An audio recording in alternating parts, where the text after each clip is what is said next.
I'm gonna take y'all back to this place, way back in this place, and show y'all something right quick. I got this lead on this piece of equipment that we can go look at. I'll tell you about it when we get there, but I got a surprise for you when we actually get there. But man, I hope I start hearing banjo music here in a sec. I hope I'm on the right road. So here it is, the old fire truck. Let's get out and look at it.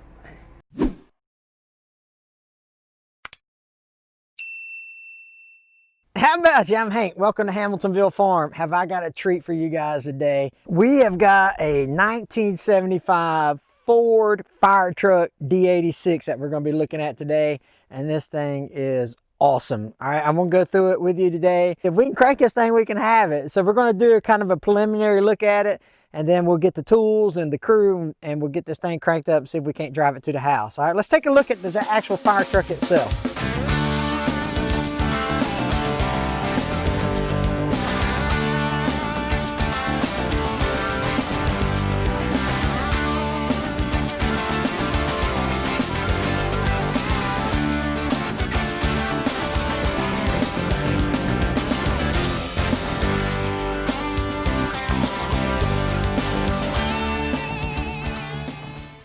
All right, it's the old cab over. So I've got to do some research on how to actually get the cab lifted up. I can see that it lifts up somehow or another, but let's look at the inside. I mean, it's in good shape, man. Look at the tires. So the story behind this truck is the people that own the property bought it for fire prevention and stuff like that. I mean, there's thousands of wooded acres around here where we're standing, and the people that got it for, you know, fire control, or when they were doing controlled burns, not wanting it to get out of control, things like that. And so they bought the fire truck, and then they were driving it to park it or store it or whatever, and the slave cylinder went out on it. That Ford truck has been sitting right there for 15 years, at the minimum at 15 years. So we're actually going to take a look and see if we can't get this. We're going to try to bring it back to life, so to speak. It's been sitting there a long time, and I think we can get to it. You know, I got a crescent wrench in the truck, so I think we'll be able to make it happen.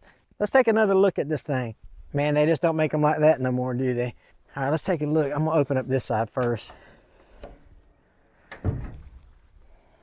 Here's the inner door panel. Got an information plate or some type of truck spec sheet here. I'll take a picture of that on my phone. My old eyes can't read that stuff. It does appear that we've given some nutrition, some of that metal nutrition to the rodents here.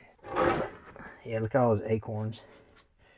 But man, this thing's in good shape. All you really need to do is rip that headliner out. You don't even need to, I mean, this thing is in awesome shape. There's not even a rip in the seat. Check that out. All right, let's take a look at the dash and some of the things that's going on with the dash.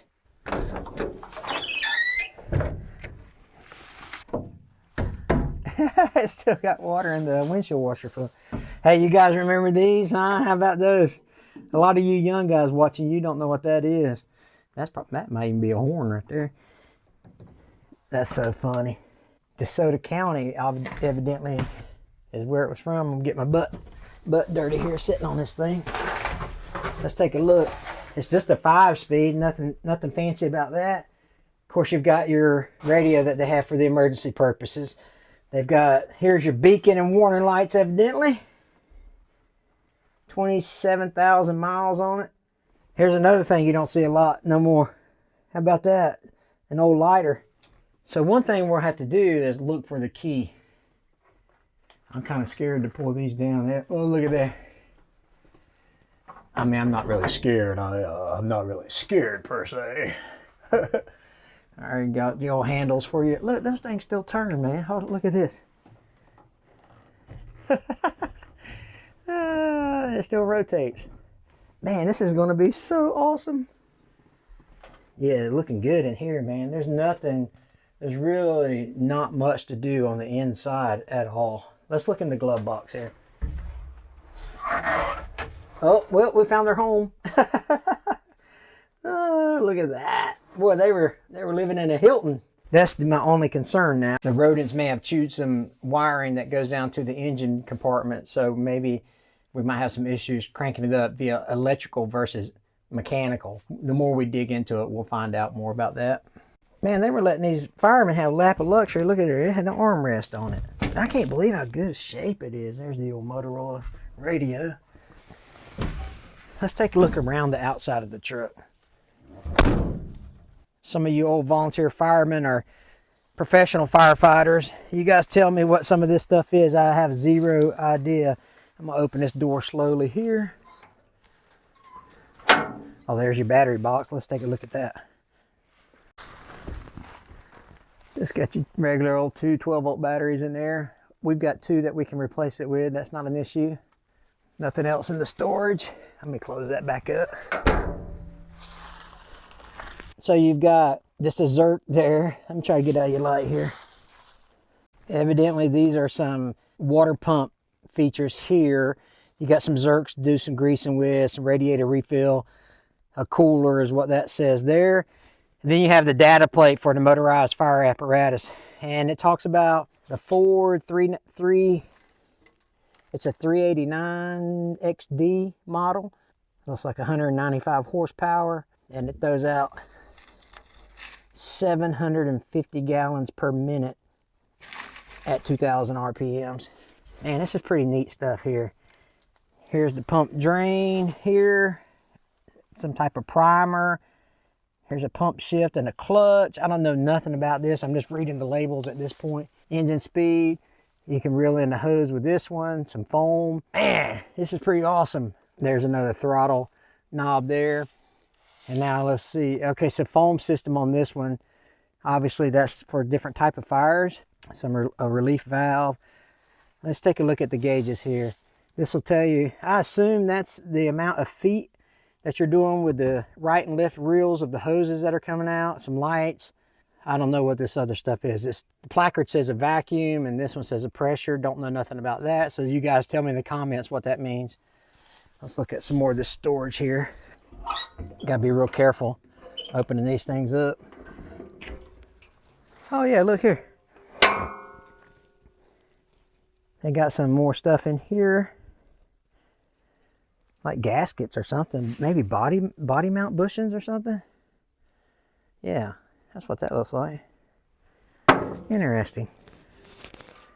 Some type of clamp. Man, those look brand new. I can't believe the tires still have air in them, to be honest with you. I can't reach that one in the back. I'll have to bring a chainsaw. So let's go around to the other side and see what we got going on. This is the passenger side, or the starboard side for my Navy friends. Got an old coat hanger. Everybody needs an old coat hanger in a fire truck. I can't believe how good a shape this is in. This door slides back. Oh, it accesses the... I'm going to climb up here in a minute, but we'll look at all the pump and all that here in just a second. I'll climb up there and try to give you a good shot of it. Again, this is where the hoses go, would be my assumption. You can reel it in. I guess that's an automatic reel button. Let's take a look here. This is so cool. That's some kind of heater or something. That don't look factory. That just looks like somebody stored that there. Let's see what's in the back. It goes all the way across there. Nothing too exciting. Let's climb up on top and see what it looks like on top. Here's your foam discharge on the right side.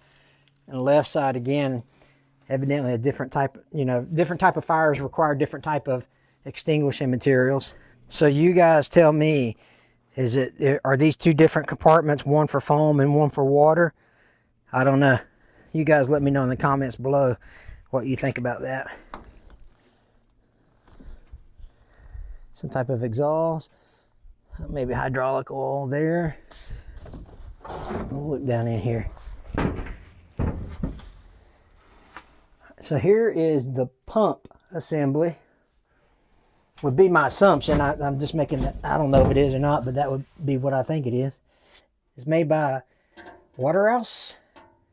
Yeah, capacity is 750 gallons per minute at 165 psi discharge rate. Out of St. Paul, Minnesota. So any viewers watching from St. Paul, there you go. Your hometown's represented there. I see some solenoids down in that area that have, still looks like the wires are pretty good in it. And some fittings and stuff for this area. Don't look like they've been messed with too bad by the rodents. So that's good, but none of this stuff will actually start the truck. So let's take a look and see how to access the engine compartment.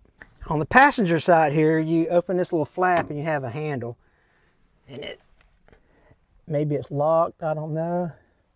Maybe I'll bring some liquid wrench out here. I think this is how you lift the cab. Maybe. I'm not sure. I gotta do some research on that.